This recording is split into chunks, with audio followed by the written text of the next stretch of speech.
आता गेली ती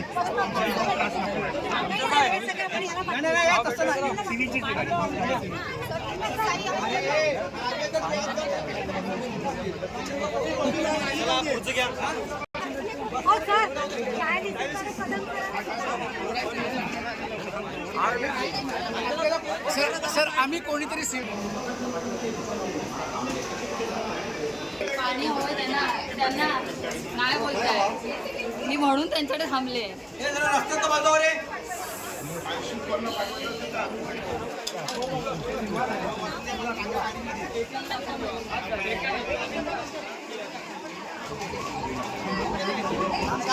तू जाऊ नको घेणार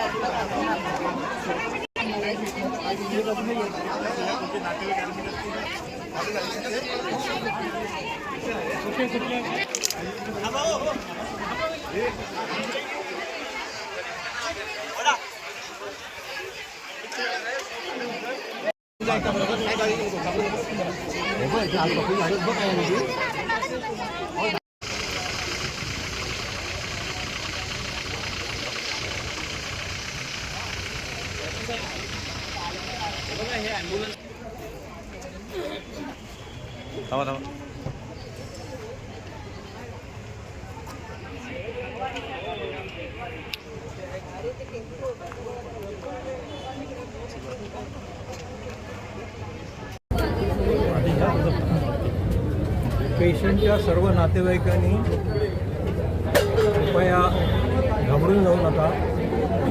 त्यांना योग्य स्थळी हलवलेलं आहे. हॉस्पिटलमध्ये हा सगळा डेटा तुम्हाला मिळेल तुम्हाला कुठल्या हॉस्पिटलमध्ये, कारण जिथे जिथे उपलब्धता होती त्याप्रमाणे ती हलवली आहे सगळी मंडळी आणि त्यांचा डेटा तुम्ही द्या. सर 51 पेशंट होते आणि त्याच्यामधले 7 ICUचे होते. सगळे पेशंट आता स्टेबल आहेत. किती पेशंट हलवले? आत्ता आम्ही ICUचे प्रायोरिटीवरती हलवले. ICUचे 7 पेशंट हलवले आणि याला सिव्हिलला जे आम्ही हलवले ते डायलिसिसचे 2 आहेत आणि बाकी मिळून एकूण टोटल 5 हलवले आणि बाकी आता सगळं वरती मॅनेज झालं आहे. सगळं स्टेबल आहे, सगळं आहे. आता एक 15-20 मिनटात आम्ही कॅज्युअल्टीला सगळे पेशंट आत घेऊ, एक चेक करू आणि त्यांच्या डिपार्टमेंटला परत सेटल करू. नाव एव्हरीथिंग इज अंडर कंट्रोल. आमची सिस्टीम पण इंटॅक्ट होती, फक्त प्रिकॉशन्स म्हणून आम्ही सगळ्यांना बाहेर आणलं. सगळ्यांचे मी मनापासून आभार. ऑडिओ नाहीत की तहसीलदार साहेब, म्युन्सिपाल्टीची सगळी मंडळी वेळेत इथं आली आणि एक अत्यंत दुर्दैवी शॉर्ट सर्किट होऊन जी आग लागली होती ती विझवण्यात आलेली आहे. जे जे पेशंट त्या बाजूला होते त्यांना ऑलरेडी इथून योग्य स्थळी बाहेर काढलेलं आहे आणि इतरही पेशंटला बाहेर काढण्याचं काम योग्य प्रकारे झालेलं आहे. आता असा कुठलाही पेशंट इथे आत राहिलेला नाही आहे ज्याला काही इजा होऊ शकते. आग आटोक्यात आहे आणि कोणालाही काही झालेलं नाही आहे. दुर्दैवाने हे झालं. आता इलेक्ट्रिशियन आणि ती सगळी मंडळी जी आहेत ती याची कारणं शोधून काढतील आणि ती विस्तारल्यानंतरच पुन्हा पेशंटला ॲडमिट करण्याची प्रक्रिया सुरू होईल. गंभीर पेशंटला कोणती काही जास्त गंभीर वगैरे झाले त्याचं काही? कोणालाही गंभीर इजा झालेली नाही, कोणाला इजासुद्धा झालेली नाही. सर्व पेशंटना वेळेत बाहेर काढलं गेलेलं आहे आणि योग्य स्थळी त्यांना हलवलं.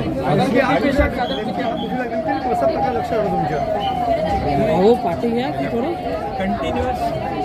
आज काय झालं आहे, उष्णता वाढल्यामुळे कंटिन्युअस AC चालू आहे आणि त्या कुठल्या तरी एका ACला पहिल्या मजल्यावर शॉर्ट सर्किटमुळे आग लागली असं मला कळतं आहे, पण त्याची आता शोध करावा लागेल कशामुळे आग लागली. सर ICUचे पेशंट कुठे शिफ्ट केले तुम्ही? ICUचे पेशंट ऑलरेडी बाहेर काढून दुसऱ्या हॉस्पिटलमध्ये शिफ्ट केलेले आहेत. किती पेशंट होते आतमध्ये?